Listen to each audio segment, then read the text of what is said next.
So tonight, we are going to tackle Revelation chapter 16. We're going to basically cover the last two bowls, and that is the Battle of Armageddon. Okay? And so we're going to be talking about some heavy, heavy stuff, but we'll also learn that a lot of stuff we think about the Battle of Armageddon doesn't actually come from the Bible. It comes from other sources that we add to it. Okay? So we'll look about that. So let's start off with this idea. War. Huh. What is it good for? You remember that? This world, unfortunately, war has always been a part of our existence. If you go back to the creation of the world, God made Adam and Eve, everything was great. Genesis chapter 3, we fall into sin. What happens in Genesis chapter 4? Cain kills Abel. So it's like, man, one chapter, we couldn't get one chapter without someone being killed. And unfortunately, that is just the beginning. From there, it is just war upon war upon war upon war. In fact, I know a lot of y'all took history in college or in high school and all this. And you know that most world history classes, how are they structured? Around wars. You know, that's how we define our existence. Which war? Which war were you a part of? And so when we talk about wars, we always imagine that this war will be the last war. This will be the war to end all wars. Unfortunately, does it happen that way? No. I came across this meme that I loved.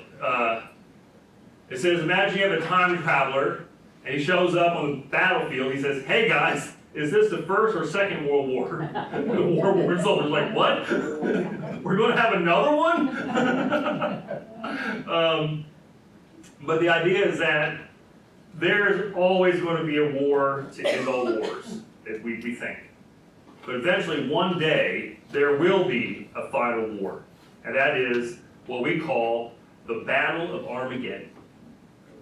Now, that has become such a part of our lexicon that we use it to describe things. You know, when this is the end all of end all, you know, we are going to, you know, if y'all remember the Def Leppard song, Armageddon it. Okay. We use it to describe wars. Armageddon, it becomes this huge thing, and it captures our imagination. And for us, whenever we think of Armageddon, which war do we normally associate with? Yeah, we think about that. But now, we always think World War III. Okay? We think World War III is going to be Armageddon. What did folks in World War I think? Same thing. In fact, I'm going to talk more about that. But now, what we have, though, is the real possibility that there can be a world war that could end civilization. I mean, World War I, we had trench warfare. World War II, we had a lot of bad things. But once we introduced nuclear weapons, that changed everything. And the weapons we now have, the capabilities they have, make the bombs we dropped on Hiroshima and Nagasaki look like firecrackers. And so we literally can destroy the world at least 3 or 4 times over. And so when we start talking about these wars, it really is a possibility. But I always like to point out that everybody thinks that. So we could have our great-grandkids looking back and studying World War V. And you know, we don't know. And that's where we got to be caught on my soapbox. Always be cautious about ascribing to things meaning when we are not certain. Okay? We don't want to add to what Scripture says. We don't want to take away from what Scripture says. Always want to make sure we just allow Scripture to say what it says. Okay? But this got me thinking this past week, and so when I was doing my research for this, I went back and researched the religious thoughts during these wars. So I went back and I studied what was the perception of Armageddon during World War I. And here's what I came up with. I thought it was so neat. Of course, they thought that this was the war to end all wars. This was a war on an unprecedented scale. There was casualties unlike battles they'd ever seen. If y'all say World War I, one of the things that really made it so bad is that you had modern weaponry with old-time strategies. And so it was just, and so people were dying left and right. Now, on top of that, y'all remember what else was going on? Disease. Yes, the Spanish flu. Part of the world. Yeah, so you're looking at, you got these plagues, you got war, and they had never seen a war on this scale. And so it impacted everything, and so everybody thought this was it. And in fact, one thing I thought was really neat, there was actually a huge major battle fought in World War I on the plains of Megiddo. And so people were like, okay, this is it. Here comes Jesus. But no, Jesus didn't come. It wasn't raptured. And so then they thought, hey, this is okay. This is good. Well, guess what happened after World War I? World War II. And they thought this was truly the sign of the end times because plane warfare took on a whole new thing. You had bombs dropping from the air. You had tanks that moved like locusts and just swarmed. And the blitzkrieg, that whole thing, you could take and look at that through the lens of Revelation, where the swarms of locusts came. And so everybody was convinced. Oh, and I'm supposed to be showing you all this. So that was World War I, World War II, and of course, you had a very charismatic leader who was Hitler, leading everybody astray. Everybody was convinced. In fact, this is when the Jehovah's Witnesses had their things. They just really put out a bunch of stuff. Everybody was convinced this was it. And then, as the war ended, they saw things they had never seen before. The world had been optimistic about the goodness of man. But then when you see the concentration camps, all of a sudden, you've got to say, are we good? Theology changed, and everybody thought, when is he going to come back? When is he going to end all this? But everybody thought this was going to be the war to end all wars. Then the one that I remember was Desert Storm. Y'all remember, and y'all will say this a lot of times, it's the same people who write the same books over every event that comes out. Yeah. So the same books who wrote about the Armageddon happening in Desert Storm are the same ones who wrote about 4 blood moons and about the eclipse and about all these things. And so, same people. But I remember people so convinced that Saddam Hussein was the Antichrist. Why? He's from Iraq. What was Iraq once known as? Babylon. It was Babylon. And so when you look at the book of Revelation, what city are we talking about? Babylon. Everybody was convinced. This is the war to end all wars. Well, how long did the war last? Yeah, it was like boom, boom. It's like Armageddon didn't last very long. We had the Iraq War and all this. And when I was studying this, what got my attention is how every conflict we see, we automatically want to say, this is it. This is it. Here's my advice. You will know when it's it. It would be on such a scale that you cannot doubt this is it. Nowadays, imagine how exciting people are. You go to YouTube right now, and people are convinced the world is about to end. Why? Israel's in a battle with Iran. Well, let me ask this question. How many wars have been fought in the Middle East? Can we count? Never ending. Yes, there's always a war. Remember, Jesus said there will be wars and rumors of wars. But his coming is not yet there. So we will know when that happens. So I say that because a lot of times when we start talking about this stuff, we always want to get anxious and get scared. You turn on the news, you get terrified. Y'all, our job is not to be looking at when the next war is, when Armageddon's coming. Our job is to look at his return. No matter what happens in this world, you keep your eyes upward. And you just wait on him. And everything's going to be fine. Okay? He's got you. Okay? That's all you got to worry about. So, and also I want to say this because there are those who think that in order for Christ to come back, things have to get worse. We have to have these wars. And so they think that war, what is it good for, is actually good for something. And they want the wars to happen. They want the world to get worse, because if it gets worse, that means it's going to speed up his coming. And we've said this in here before. We are not going to speed up the coming of Christ.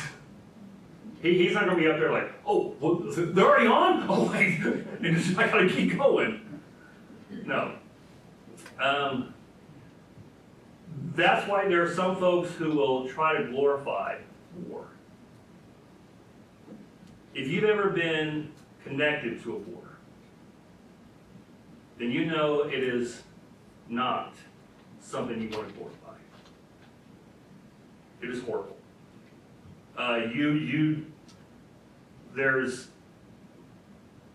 It's awful. And so for us to glorify that, now that's not saying that some good outcomes come from it, but to see that lives killed, people, the damage has done. And remember, Jesus said, blessed are the peacemakers. Okay? So as a church, as Christians, what is our role? Peacemakers. We should seek peace. Now that does not mean that when war is inevitable, we don't get involved. That's a whole other thing. But to those who would glorify the violence and conflict and death, remember that's not who we're called to be. Okay? Second thing, that as I was studying this concept of Armageddon, I always like to think of what do other groups think of this? So just like I'm fascinating that every culture has a creation story, every culture has a flood story. Okay? So what does that tell you? Something happened.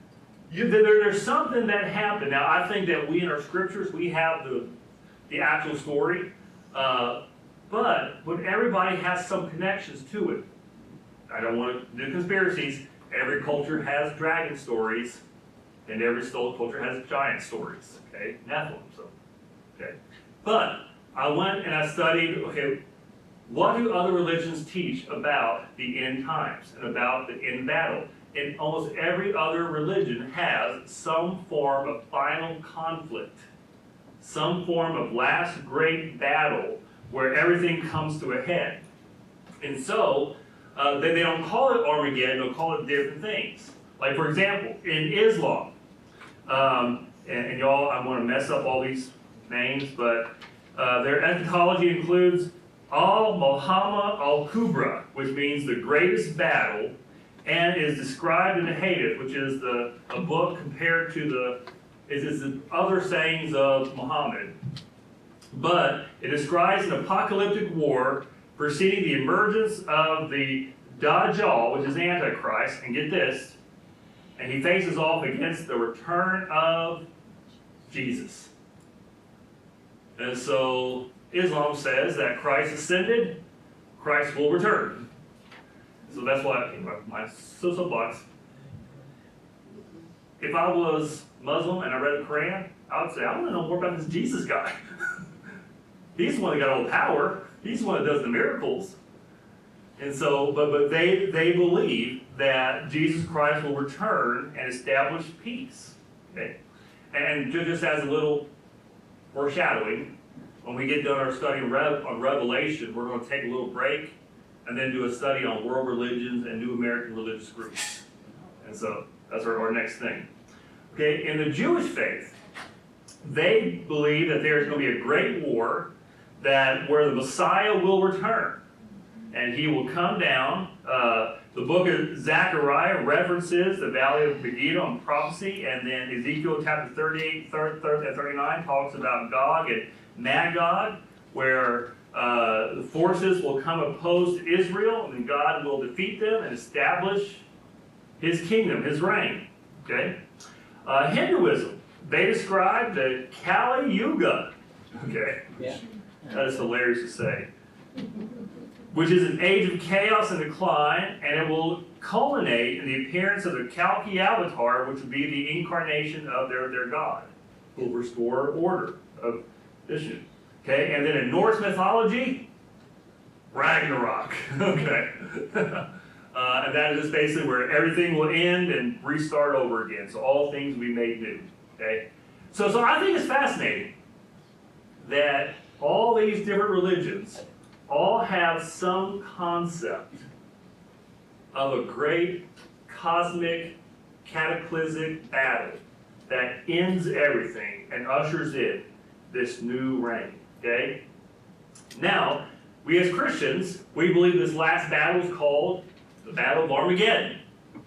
Now, here's the sad part though. How much detail is given in the Bible about the Battle of Armageddon? Very little.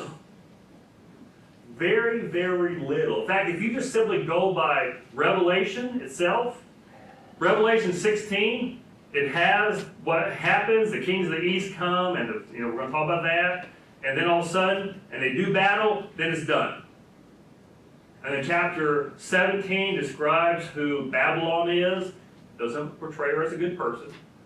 Chapter 18 describes Babylon, about how the world responds when she is defeated. They're all sad. In chapter 19, Jesus comes back. And it's really fascinating. In chapter 19, we get there because Jesus comes on a white horse and he has a giant sword. But where is his sword? Coming out of his mouth. And he comes and everybody gathers to make war with him. And then it says, and he defeated him. It was just like, okay, let's do battle. It's done. It's kind of like the way I explain this. Do y'all remember back in the 90s and early 2000s when Mike Tyson was in his heyday? Remember how everybody gets so excited about a Mike Tyson fight and you all revved up, everybody's all excited, you got your popcorn, you got your hot wings, you're all ready for this big fight, and then Mike Tyson comes out and he knocks a guy out in like 30 seconds. And so you're sitting there like, what do we do with the rest of the time? We just paid $60 for this? That's how anticlimactic this is, because there is no match for the power of Jesus Christ. Okay? And that's where part of what our faith needs to be in, is that no matter what happens, we got to understand Jesus is stronger and bigger and greater than all things. So, you want all the armies of the world to come against Christ? My money's on Christ. Okay? And y'all remember when all the armies got together, remember this is after everything else has already happened. Okay? So, now, how do we understand? And believe me, we are going to get into the text here in a moment. How do we understand this? Okay, remember we talked about our major ways of understanding. Okay? Not everybody looks at Revelation the same way. There's There's 4 major ways. So the preterists, they see the Battle of Armageddon as being the fall of Jerusalem. And actually, it leads into the siege of Masada. But they believe that this is where everything comes down to AD 70. And everything points to that, because they say that this is about the destruction of Israel. And so this is God's judgment on Israel for rejecting the Christ. And so everything leads to this. And after that, Christ reigns in his church. Okay? And so that's where some of this falls. Other preterists will say that this describes the fall of the Roman Empire. And that Christ comes and establishes his kingdom when this collapsed. Do y'all remember what took the place of the Roman Empire? Christianity. The Holy Roman Empire. Imagine how crazy that is, to think that the most powerful nation, the most powerful entity that ever existed, the Roman Empire that persecuted the church, and now, who's leading it? The church. And so a lot of folks will say, see, the church conquered Babylon. The church defeated them. Okay? And so that's why they say, like the 1,000-year reign of Christ, the millennial kingdom, they say that that is symbolic of the reign of the church. Hey, it's symbolic. Yeah. Again, y'all, this is me being descriptive, not prescriptive. So I am describing what folks believe. I'm not saying this is what I believe or what you should believe. Okay. I'll tell you what I believe in a moment. Spiritualists, they believe that, again, just like with their whole thinking, that this is a great story, and the Battle of Armageddon is just symbolic of a great battle between good and evil, between God and the powers of this world. And so, and what they will say is that, notice how they use symbolic language. And we'll talk about that. There's so much symbolic language. For example, when Jesus comes to defeat the armies of the world, he uses his sword that comes from his mouth. And so either Jesus is swinging like this, or it's the word. It's his truth. And so that's where sometimes you look deeper into this symbolism of what he says. Okay, futurists, and we're going to throw dispensationalists in there with this. They see this as a literal battle that happens at the end of the 7-year tribulation. And so what they say is that it starts off with what we call a pre-trib rapture. And so there is a pre-tribulation rapture. God's people are lifted up. God begins to form Israel back together. Israel becomes God's covenantal people again. The tribulation happens. Things get really, really bad. And then it culminates with this gigantic battle at the very end, where Christ returns, establishes a literal 1,000-year reign. Okay? So, now, let me just explain real quick. Dispensationalists and futurists are very similar, and all dispensationalists are futurists, but not all futurists are dispensationalists. Is that confusing? Yes. Okay. What basically goes about this is that it goes, how do you believe that God works through Israel? And so one day we'll do a whole class on dispensations. What they said is that God had a plan to work through Israel this way, and then he started to work through the church this way. When the church is taken up, he's going to work through the Israel this way again. Whereas a lot of futurists just say, no, God's plan has been the same the whole thing. This is just all taking place in the future. And then historicists, they're just crazy. They're all over the map. So basically every war that's ever been fought was Armageddon. And so just to give you that, this is kind of how everybody kind of sees all of this. And so with that being said, let's jump into chapter 16. And let me read this to you. So remember, these are the bowls. So we've already had the 7 seals, we've had the 7 trumpets, and now these are the 7 bowls of God's wrath. And so it starts off, and we've already had the first 5, the verse 12. The 6th angel poured out his bowl on the great river Euphrates, and its water was dried up to prepare the way for the kings from the east. Then I saw 3 evil spirits that looked like frogs. That's why we don't like frogs, y'all. They came out of the mouth of the dragon, out of the mouth of the beast, and out of the mouth of the false prophet. They are spirits of demons performing miraculous signs, and they go out to the kings of the whole world to gather them for the battle of the great day of God Almighty. Behold, I come like a thief. Blessed is he who stays awake and keeps his clothes with him, so that he may not go naked and be shamefully exposed. Then they gathered the kings together to the place that in Hebrew is called Armageddon.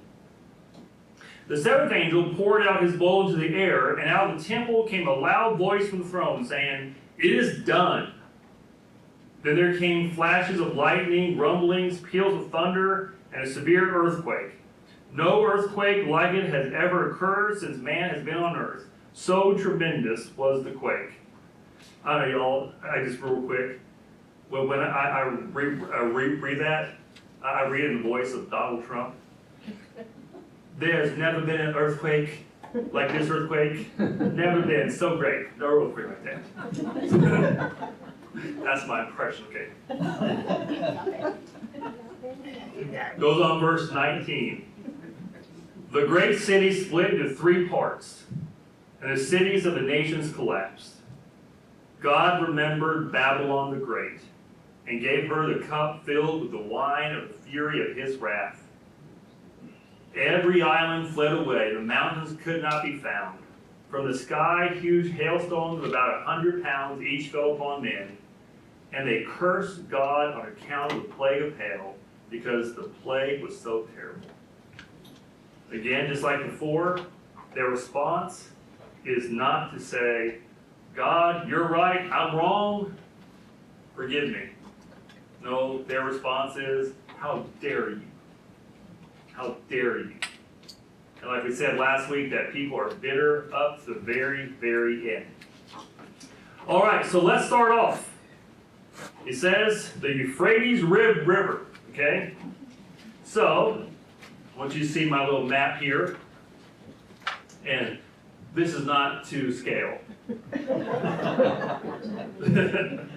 But the Euphrates Rivers is one of the biggest rivers in that area. It's about 1,700 miles long, and but it has a lot of importance in the Bible. First of all, in the Garden of Eden, it was one of the rivers that flowed out of the Garden of Eden, and so it's one of those things that have a lot of meaning to it.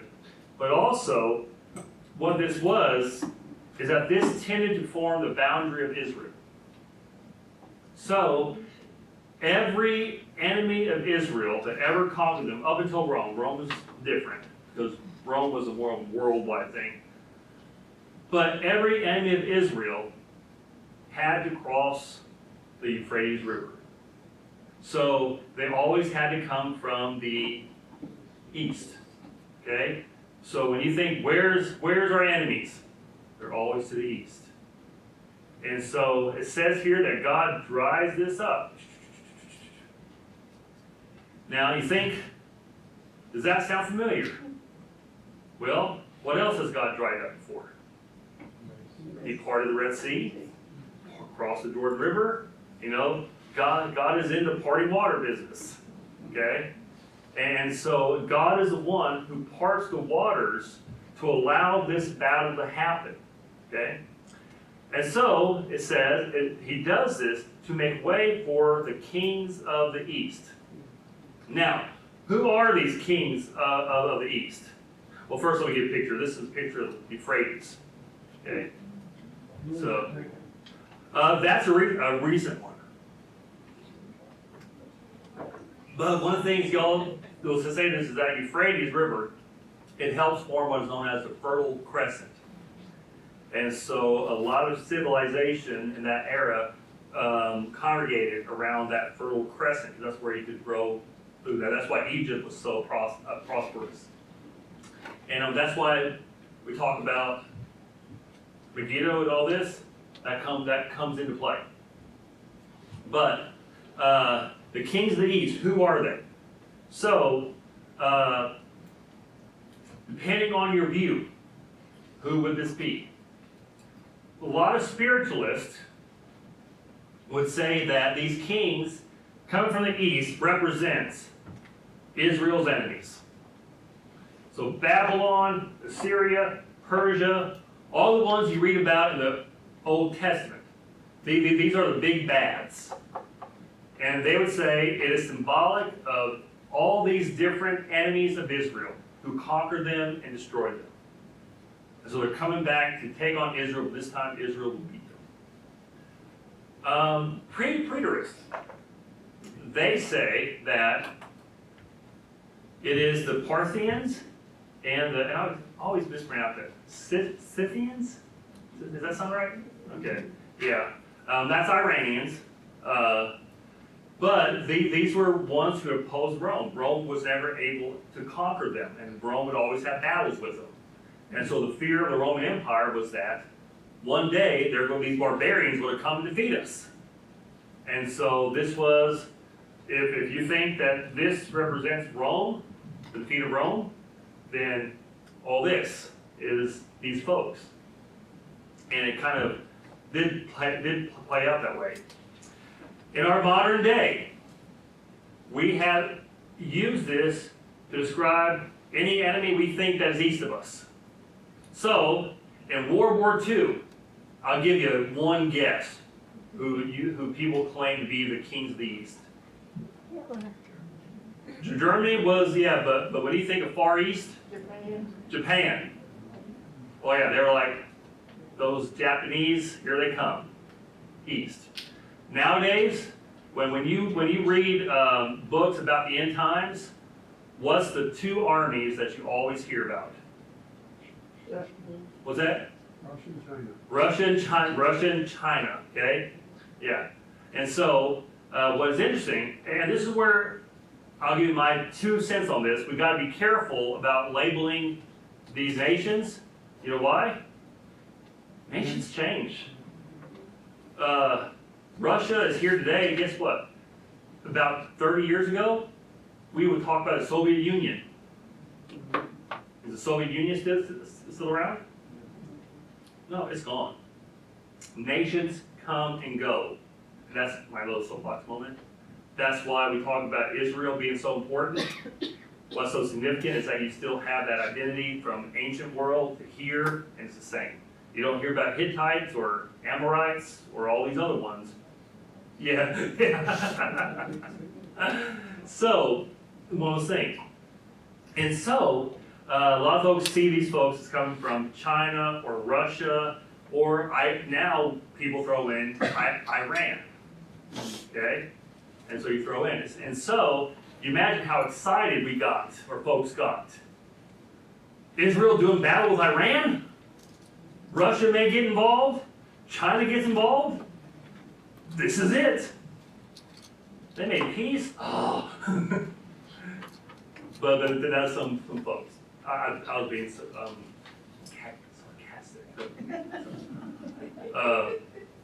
But I just want to say this, I thought was kind of, Hal Lindsey in his book, he says, he describes this as the bonsai charge of folks coming from the East. But the thing I think is interesting about this is, do they come on their own accord? No.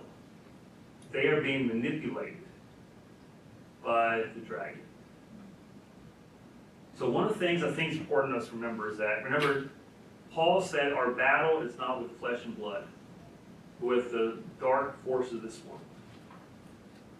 And so you got to see there are people who are being manipulated. Now some people willingly follow things, and we're going to learn about that. But it says that these frogs, which that image is so weird, of coming out of the mouth. These frogs coming out of the mouth of the dragon, out of the beast, out of the false prophet. Okay? And I know it's not the best frog, but it's supposed to be a demonic frog. Okay? Oh, it's good. Thank you. But they come out. But one of the things they do is they manipulate with lies. Remember, Satan is called father of lies. And this goes into a verse, 2 Thessalonians chapter 2, verse 9. Get my glasses out. Paul writes, "The coming of the lawless one, who we connect to the Antichrist, will be in accordance with the work of Satan displayed in all kinds of counterfeit miracles, signs, and wonders, and in every sort of evil that deceives those who are perishing. They perish because they refuse to love the truth and so be saved. For this reason, God sends them a powerful delusion so that they will believe the lie, and so that all will be condemned who have not believed the truth, who have delighted in wickedness." Okay? So false prophets will get people together. And we say that there's three frogs. Why? Because there's dragon, false beast, means beast from the land, beast from the sea. But they go out there and people believe them. Why? Do you know how easy it is to deceive people when you tell them what they already want to hear? Well, they always include an area, a little small, thread Small, of yes, truth, small thing of truth. and that you can hang on to. Mm-hmm. And so it's going to be something where people are like, yes, God's been torturing us. God is against us. God hates us. Let's get the battle going. We can beat him. And they get them all together. Now, you'll see here, 1 Kings, I just put this here because this is an interesting thing when Ahab wants to go back, wants to go into war. He is so bound and determined. God says, okay, I'll put a lying spirit in the mouth of a prophet. And this lying spirit, who is mostly demonic, goes and tells Ahab what he wants to hear. Okay, soapbox moment. You can always find someone to tell you what you want to hear.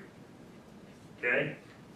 There's always someone who will scratch. And that's where Paul says, in the last days, men will gather folks around them to tell them what their itching ears want to hear.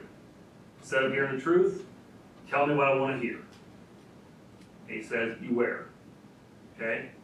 That's why you always go back to, what does God's word say? Okay? And so they perform miraculous signs. Now, going with all of this, kind of things that I think is important for us to remember. Remember we said that Book of Revelation speaks the language of the Old Testament, right? So, frogs, where does that image come from? Exodus, yeah, right there.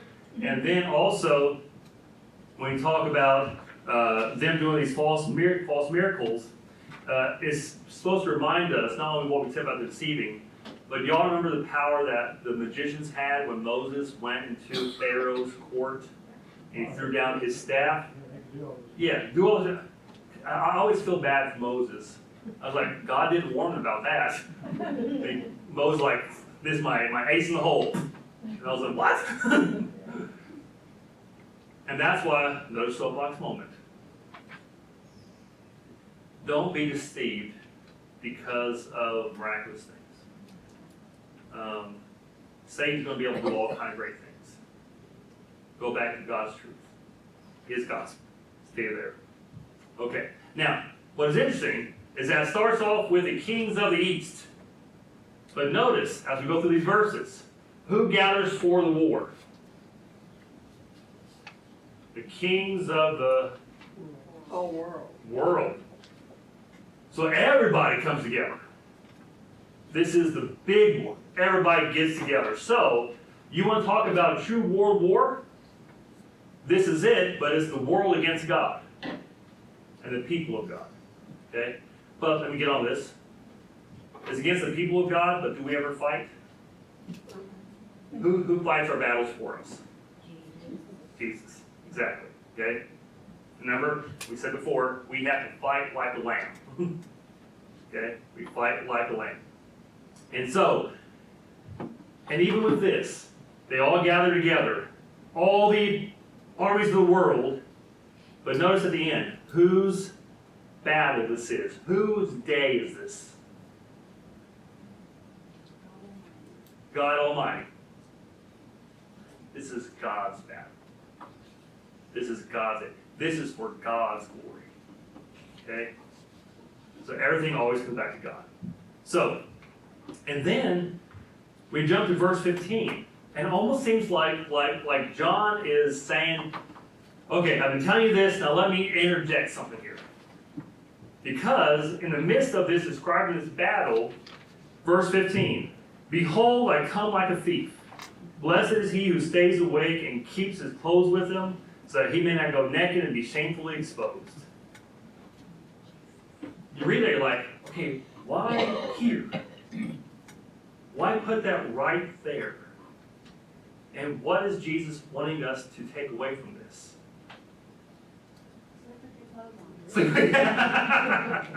Sleep with your clothes on, yeah. They need to be ready. Be ready. And that's it. Remember, when Jesus gave parables and stories about his return, the things that he always came out with was that it is imminent, it will be sudden.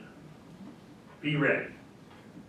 Keep your lamp lit, keep your oil ready, be ready. And so in the midst of all this, it's like he's saying, hey, I know you all are getting all caught up in this kings of the east, this battle and all that. Here's your job. Keep your clothes on. Be ready. Maybe it's been keeping your clothes on and just keep the word of God around. Yeah. Be a Christian. Yeah, exactly. That's what it means. It means be ready at all So times. you won't be shamed by Mm-hmm. being in sin. Yeah. Yeah. Tony will be caught in the middle of sin when he comes. Yeah. That, and then remember, when we go all the way back, which seems like we've been in Revelation for a long time, go all the way back to chapters 2 and 3.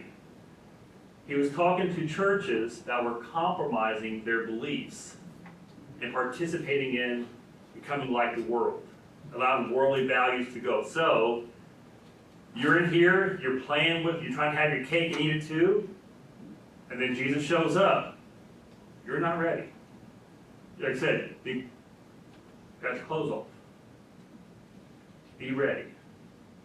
And so, there's a little saying, be ready, and behold, I come like a thief. And then verse 16, then they gather the kings together to a place that in Hebrew is called Armageddon. Okay? Now, this is where it gets really interesting, because no one really knows how to describe this. We say we do, but we really don't. First question is, do we take this literally, or do we take this symbolically? Because John, when he writes Revelation, he will use sometimes literal places. So to the church in Pergamum, to the church in this, literal places. But then he'll use figurative language. So Babylon, which we know means, we'll say Rome, all that, some other people. But then also he says, which is figuratively called Egypt, Sodom and Gomorrah. You're like, wait, so is it Sodom, is it Gomorrah, is it Egypt, is it Jerusalem? What is it? And so he uses those language. And so when he says this Armageddon, the word is only used one time. Let me bring my thing over here. The word Armageddon actually comes from Har Magada. Okay? And Har means mount, and this means Megiddo. Okay? So the Mount of Megiddo. Okay? Now there's a problem. Guess what we don't have? There's no mountain in Megiddo. Yeah. Now, there is connected to this, Megiddo, is what we call the Valley of Jezreel. And this is kind of often used interchangeably. So like oftentimes it's like, we'll say Jerusalem and Mount Zion. Same place, same thing. The Sea of Galilee and Sea of Capernaum. Okay? Two different names, right? Okay? Austin, California. right? So, I thought y'all would appreciate that. But, so the question is, why would John use this word, Mount of Megiddo?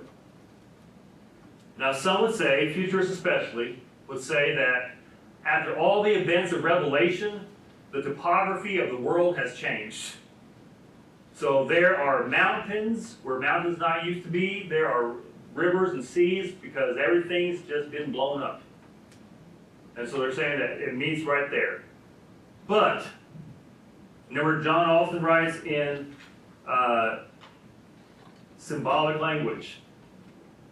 To the Jew, when they talk about Megiddo, or the valley of Jezreel, and I think y'all have this inside your notes, this was always associated with great battles where Israel defeated her enemies. So, this is where, whenever there's a big battle be fought, almost every, now this is one of those neat little things, every conquering army of the world has had to cross this valley. Why? Because this is basically entrance into that part of the world, to the Fertile Crescent. So if you want to conquer all these areas, so if you're over in Babylon and you want to conquer Egypt, guess where you got to go through? If you're in Egypt and you got to go conquer these, guess where you got to go to? So this was always a big battle, and here's one of those little nerd things. Napoleon said about this field that it is the most natural battlefield of the whole earth. And it's one of those fascinating things. Now, a lot of scholars will say this does not go with what the Old Testament says. They would say that this is symbolic of Jerusalem. Because every other verse, we're going to talk about a whole bunch of these verses, when it talks about the end battle, it happens in Jerusalem. And I'm going to give you some verses here. Psalm 448. David writes, "Great is the Lord and most worthy of praise in the city of our God, his holy mountain. It is beautiful in its loftiness, the joy of the whole earth. Like the utmost heights of Zaphon is Mount Zion, the city of the great king. God is in her citadels. He has shown himself to be her fortress." And get this. "When the kings joined forces, when they advanced together, they saw her and were astounded. They fled in terror. Trembling seized them there, pain like that of a woman in labor. You destroyed them like ships of Tarshish, shattered by the east wind. As we have heard, so we have seen, in the city of the Lord Almighty, the city of our God, God makes it secure forever." Isaiah 24, verse 21. "In that day the Lord will punish the powers in the heavens above and the kings of the earth below. They will be herded together like prisoners bound in a dungeon. They'll be shut up in prison and be punished for many days. The moon will be abashed, the sun ashamed, and for the Lord Almighty will reign on Mount Zion and in Jerusalem before its elders gloriously." Isaiah 29. "Woe to you, Ariel, Ariel, the city where David settled. Add year to year, and let your cycle of festivals go on." And he goes on, he says, "You'll be brought low, you'll speak from the ground, your speech will be mumbled out of the dust, your voice will come ghost-like from the earth. Out of the dust your speech will whisper, but your many enemies will become like fine dust." It goes on about earthquakes and thunders and windstorms. And it says, verse 7, "Then the hordes of all the nations that fight against Ariel, that attack her and her fortress and besiege her, will be as it were with a dream, a vision at night. As with a hungry man dreams when that he is eating, but he awakens and his hunger remains. And when a thirsty man dreams when he is drinking, and he faints awake, and his thirst unquenched. So it will be with the hordes of all nations that fight against Mount Zion." Okay, and there's Joel 3, there's a whole bunch of other verses. And so they would say, why would the last battle be in Megiddo when all throughout the Old Testament it talks about Jerusalem? Okay, I think there's ways around it. So, But that's one of the things they said. Another thing that they point to is that there is no mount in Megiddo, but about 30-minute drive away, there is a mountain range that connects to it, kind of thing. And on that area that leads up to it is a famous place called Mount Carmel. And do y'all remember what happened on Mount Carmel?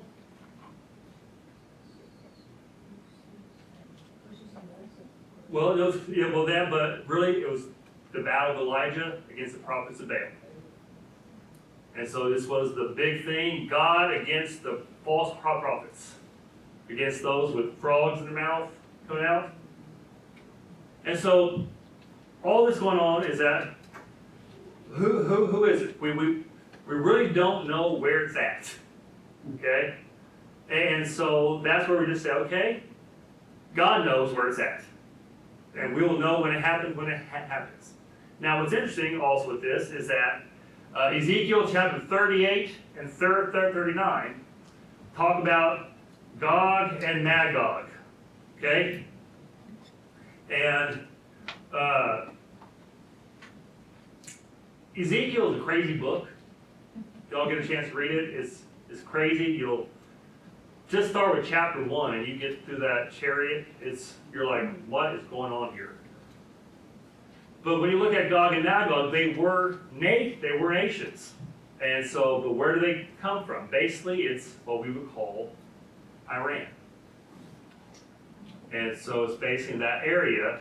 And so and a lot of times when you try to take Ezekiel 38, 39 and connect to this, there's ways it will fit, there's ways it won't fit. Okay? And this is where we always got to be cautious of trying to force things into what we want to say. Okay? Because I know a lot of folks will automatically say, Gog and Magog, guess who they are? Demon kings. Demon kings, but what they'll say today is, that means China and Russia. Oh, Yeah. yeah, that's what I said. Yeah, Demon kings. demon kings, yeah. Yeah, and so, but you're like, that's not what it says. Okay? That's not what it says. So we got to be careful about forcing things to say what they say. Okay. Now, just real quick, I know our time's up. So this battle takes place, and in verse 17, the seventh angel poured out his bowl into the air and out of the temple. So remember, we still got the temple in heaven. This is where everything comes out of.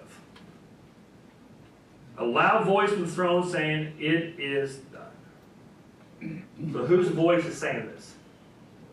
It's God, remember? Because the glory of God chased everybody else out. There's only one person left in the temple, and that's God. And so it is done. And then it has a flash of lightning, rumblings, peals of thunder, spirit, earthquake never been. And then we get to verse 19. The great city split into 3 parts, and the cities and the nations collapsed. God remembered Babylon the Great and gave her the cup filled with the wine and the fury of his wrath. Every island fled away, the mountains could not be found. From the sky, huge hailstones, about 100 pounds, each fell upon them, and they cursed God on account of the plague of hail, because the plague was so terrible. Whew. A hailstone, 100 pounds. Yeah. So, this is where we are introduced to Babylon. That's a great city that's split. Yes. It is the great city that split. And so you're like, wait a minute, is this the world or is this Babylon? What's going on? And this is where, when we get into chapter 17 and 18, it gives us more details on who Babylon is. We'll do more about that. But the idea of splitting up into 3, you're like, what does that got to do with anything? Ezekiel chapter 5, crazy Ezekiel again. Ezekiel 5, he was told to, and this is crazy, shave his head and take his hair and divide his hair up into 3 parts. And so what happened is he said 1/3 of the hair was burned, another 1/3 was chopped up with a sword, and the remaining 1/3 was scattered to the wind. So Y'all get impressed when I bring Savannah up for a sermon illustration? Yeah, so my mother brought Savannah up, shaved her head, it's okay. Set her hair on fire, and chopped with a sword, and then threw it in the wind. But basically said this is what would happen to Jerusalem when it would be destroyed. And so some would be scattered, some would be burned, some would be put to death by the sword. And so it had symbolic meaning. So, to the Jewish mindset, when they remember to speak the language of the Old Testament, it may not necessarily mean Jerusalem, but when they said split up into three, they know what that means. Destruction. That means it's coming. This sort of all happened to Jerusalem. Yeah, Exactly. yeah, so all this did happen.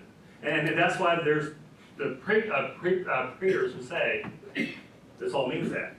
And they'll also pull in that when we get to Babylon, it's called a city with 7 hills. What was Rome known as? The 7 hills, okay? And so we'll talk about that. What is Babylon? Is it Jerusalem? Is it the old Rome? Is it a new, renewed Rome?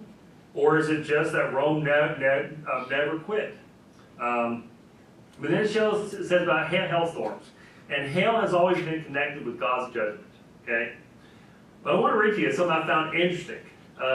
Josephus's wars, we've been reading a bunch about Josephus. In volume 5, chapter 6, verse 3, he's talking about when Jerusalem was under siege and Rome was attacking. This is what he said about the catapults. He says the engines, which means catapults, that the Roman legions had ready prepared for them were admirably contrived, but still more extraordinary ones. Now the stones that were cast were the weight of a talent. And how much is a talent? 1,000 pounds. And they were carried 2 furlongs and farther. The blow they gave was no way to be sustained, not only by those that stood first in the way, but by those that were beyond them for a great space. As for the Jews, they at first watched the coming of the stone, for it was of a white color, and could therefore not only be perceived by the great noise it made, but could be seen also before it by its brightness. Accordingly, the watchmen that sat upon the towers gave them notice. When the engines were let go and the stone came from it, they cried out aloud in their own country language. Now this is where it's interesting. What Josephus writes is, they said, the sun cometh. The sun cometh. Now, others will, they try to say, that you'll see a little footnote, they'll clarify this. We think Josephus meant to write stone, and they'll change it, say stone. But that's not what Josephus wrote. He wrote, the sun cometh.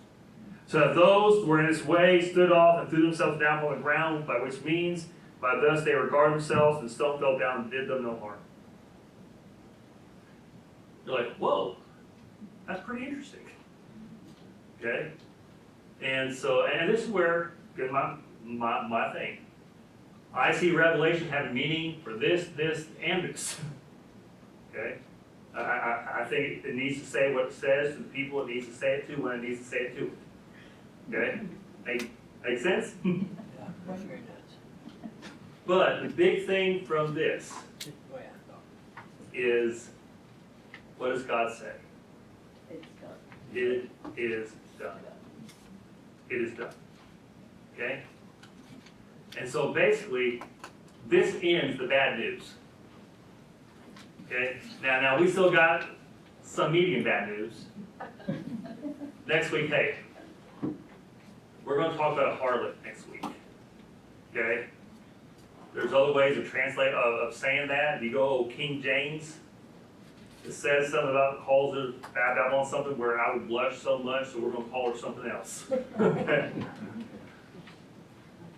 But you start to get the characteristics of this, and you're like, wait a minute. I recognize Babylon. I recognize that. That's our culture.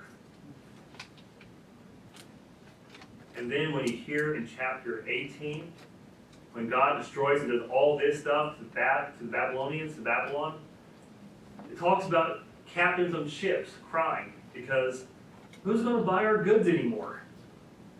And I read it, I'm thinking, wait a minute. God just sent 1,000-pound hailstones on the world. Why isn't everybody dead? And so it means there's more going on. But it culminates with Jesus turning. But again, the sword he has is not just a sword swinging, it comes from his mouth. And so there's something there significant. Okay? And so we'll look at that more when we come to it. So, I know this is clear as mud. But one thing, and I hope that y'all got this when we go through this whole series of Revelation.